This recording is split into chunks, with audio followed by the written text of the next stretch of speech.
Working with Tim now is not that different than it was 20 years ago. Our process is still pretty much the same. I used to go see his band in clubs, you know. So it's kind of like we both didn't know what we were doing at the same time. You know, we sort of started kind of at the same time in a certain way. Okay, Jonesy, take it. Danny's doing several songs for the film, the opening number, According to Plan. It's a beautiful day. It's a rather nice day. A day for a glorious wedding. Where we introduced all the characters in the land of the living and sort of get the backstory. It's a sad, sad state of affairs we're in. That has led to this ominous wedding. It's an arranged marriage, and Victor wanders and he sees a piano in their house. And he starts playing a piece, and this piece will become Victor's theme, which carries throughout the movie. That was the first thing I wrote, because it had to be animated, so his fingers were really actually playing the piano piece. So I wrote that when I wrote the songs. So when I started writing, I listened again to his piano piece, and that became the main theme for the whole movie.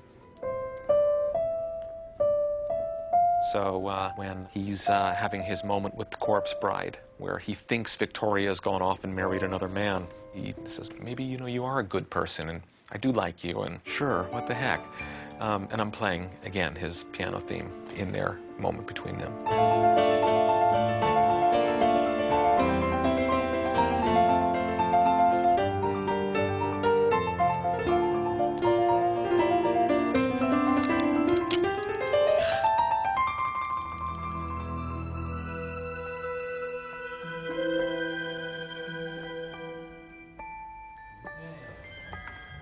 It sounds very haunting. I like it. I'd like to try one just to see what it does. A touch warmer. Play out just a little bit more. Even though I think I'll probably use the one you just did, which sounded lovely. I generally do all the percussion and synthesizers and odd stuff.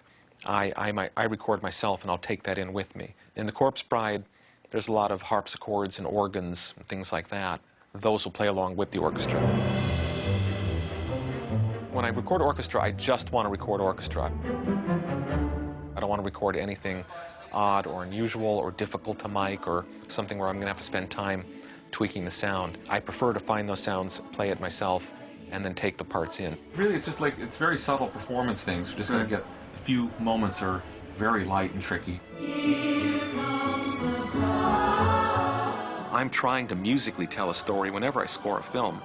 Occasionally, I'm literally telling a story, so that's getting very direct. It's like, okay, we're telling the story of how the corpse bride got to be a corpse and what happened to her. So, tell it in a song. Hit it, boys. It was Tim's thought early on, which I pretty much did, is that in the Land of the Dead, it's kind of jazzy.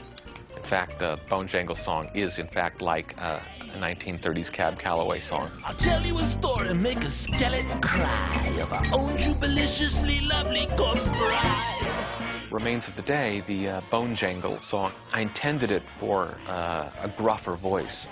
And we auditioned 25, 26, 27 people, at least. And then finally, Tim called and he said, look, would you mind just doing the song? The Bone Jangles song is a little gruffer. It's like this, and it's kind of hard for...